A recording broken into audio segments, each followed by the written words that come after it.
说实话，网络上流传的大多数研究所申请建议，都是从没真正申请上顶尖学校的人写的，不是太空泛。只 PR 要高，推荐信要好， GRE 要高分，这谁不知道？不然就是不切实际啊！大学时期就发一篇 Nature 一做，那这样还都什么研究所？但真正的问题是，这些建议完全抓错重点。我用这套方法，同时拿到了 Caltech、哈佛、MIT、耶鲁的录取。回头看，我其实只做了3件事，没有任何复杂的东西。想一下，找工作是什么最重要？履历不完全是，关键是哪家公司里有没有认识你的人，你能不能证明自己进去就能上手。研究所也是一样，完全一样。从教授的角度想，每年几百分申请 GPA 3.9，托福满分，推荐信很好，你们这种人一大堆。那他要选谁？选他认识的人，选他验证过的人，选经实验室就能立刻做研究的人，就这么简单。研究所申请的本质是让哪位教授认识你，所以你的策略必须是反向推导，从你想去的学校开始往回设计路径，而方法只有3步。第一步，在和你目标学校教授有连接的人底下做研究。什么意思？假设你想去 Caltech， 你现在能直接进 Caltech 教授的实验室吗？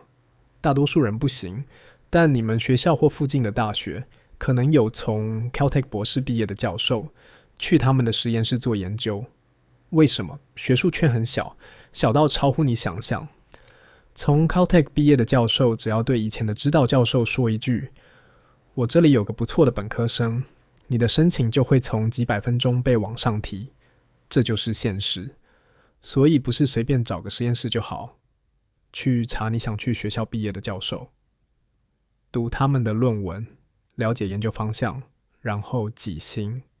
教授您好，我对您的研究很有兴趣，是否有实习机会？大多数本科生连这封信都不急，你只要寄了就已经领先。第二步，本科生就去修研究所课。为什么重要？因为教授最担心的就是这个学生成的主研究所强度吗？如果你成绩单上有研究所课程还拿到 A， 那个一路立刻消失。最上说我准备好了，和成绩单上有证据是完全不同的。例如你像申请集体学习，大学集体学习拿阿加，说实话基本而已。但如果你修了研究所等级的统计学习理论或高等最佳化，还拿到好成绩，那意义就完全不同。还有一点，研究所课通常人数少10几个人，教授会记得你的名字，下课多闻一题，多取一次 office hour， 把期末专题做好。教授甚至可能主动问呢，要不要来我实验室做研究？实习连到课程，课程连到推荐信，一切传起来。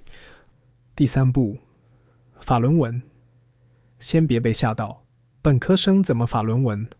我告诉你实际流程。你在第1步进实验室了，一开始不会直接写论文，前1-2个月通常是打杂，整理数据也泡学长节的程式读论文，帮忙架实验，这很正常。但很多人这时候就觉得怎么都在做杂事，然后失去兴趣，这就是分水岭。趁着把你负责的部分做好，教授会慢慢给你更重要的人物。这个实验你设计看看，拿这份数据呢分析整理。某一天，你的贡献就会变成论文的一个章节，那就是共同作者。运气好有努力，可能整个自己画交给你，那就有机会当第1作者。但说实话呢，本科生第1作者是加分项，共同作者已经很强。关键是时间，论文至少需要半年到1年，所以毕业前才想到该发论文了，已经台湾，至少在申请前1年半就要进实验室。就算还没正式发表 under review 或 in preparation， 也能写在申请上。教授知道哪一个流程多长，而且第一步在这里再次发挥效果。如果你在 Caltech 出身的教授底下发表论文，论文上有他的名字，当 Caltech 招生委员看到那个名字，信任都瞬间不同，一切是联动的。为什么论文是只升一级？因为有论文，教授不用再猜。哲学生会做研究吗？论文回答。哲学生能产出成果吗？论文证明。不管 SOP 写什么，推荐信写什么，一篇论文往往胜过一切。但重要的是，不是三样都要完美。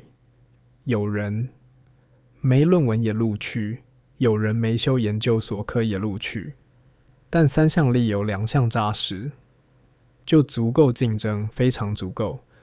常见错误是什么？很多人为了 GPA 多 0.1 拼命刷成绩，为了托福多5分花好几个月，但同样时间用来记忆封缴授薪，争取一个实习，参与一篇论文，效果高10倍。